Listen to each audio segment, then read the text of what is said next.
বলছো কেমনে, ঈদ বললো কেমনে, ঈদ শব্দটা বললো কেমনে? হাতে ধরলে হইব না, ঈদ বললো কেমনে এটা বলেন। বানায় নাই তো মানলাম যে আপনারা বানান নাই ঈদ, ঠিক আছে, আমরা আকাবিররা বানান নাই, বললো কেমনে ঈদটা? এই অথরিটি কে দিল? আরে ভাই ঈদ বললো কেমনে এটা তো কইতে হইব ভাই। ঈদটা আপনি বানায় নাই মানলাম আমি, ঠিক আছে, এরা ঈদ বানায় নাই, কিন্তু ঈদ বললো কেমনে? এই যে এই দিনগুলারে যে ঈদ বললো, ঈদ বলা যাইব, এই অথরিটি তাদেরকে কে দিছে? তাহলে তাহলে কোন বেদাতি এরা? শরীয়তে ঈদ বানানো যাবে না, আপনাদের আকাবিররা ঈদ বানান নাই, ঈদ বলেছেন মানলাম।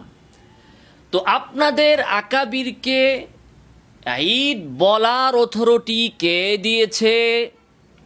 যে প্রশ্ন আমরা তাদেরকে করি যে তোমাদেরকে ঈদ বানানোর অধিকার কে দিয়েছে, আমাদের থেকে নকল করে আমাদের ভাষায় আমাদেরকে প্রশ্ন করে।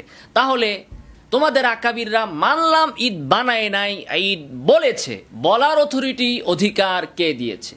এ হচ্ছে তাদের প্রশ্ন। এই প্রশ্ন করতে পেরে এই এক বেচারা মিসকিন সে ভাবতেছে সে খুব বিশ্ব জয় করে ফেলেছে। আরে এইটা তো এমন প্রশ্ন হাতে তুড়ি মেরে উড়িয়ে দেওয়া যাবে, তুড়ি মেরে উড়িয়ে দেওয়া যাবে, 1 সেকেন্ডে উড়িয়ে দিব এই প্রশ্ন। এটা তো কোনো প্রশ্নের ভিতরেই পড়ে না। আমি বলবো এইটা বলার অধিকার স্বয়ং রাসূল সাল্লাল্লাহু আলাইহি ওয়াসাল্লাম দিয়েছেন, স্বয়ং কোরআন দিছে, স্বয়ং শরীয়ত দিছে। রাসূল সাল্লাল্লাহু আলাইহি ওয়াসাল্লাম কি বলেছেন? লা তাত্তাখিদু ইয়াওমান ঈদা, তোমরা কোনো দিনকে ঈদ বানায়ো না। রাসূল তো বলেন নাই লা তাকুলু ইয়াওমান ঈদা, কোনো দিনকে তোমরা ঈদ বলো না। এটা কি রাসূল বলেছেন কোনো দিনকে তোমরা ঈদ বলো না? রাসূল বানাইতে না করেছে, আমরা বানাই নাই, তোমরা বানাইছো।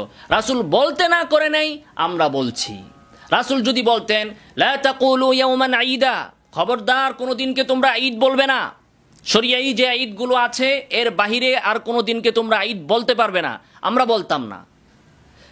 রাসূল তো এটা বললেন, রাসূল বলেছেন কি ঈদ বানায়ও না, তো আমরা সেটা গ্রহণ করেছি। এবার আমি কোরআন সুন্নাহ ইজমা এবং কিয়াস এবং সালাফদের বক্তব্যের আলোকে জবাব দিব যে আপনি কোনো দিনকে ঈদ বলতে পারেন, এটা শরীয়তের দৃষ্টিতে আপত্তিকর নয়, কিন্তু ঈদ বানাতে পারেন না।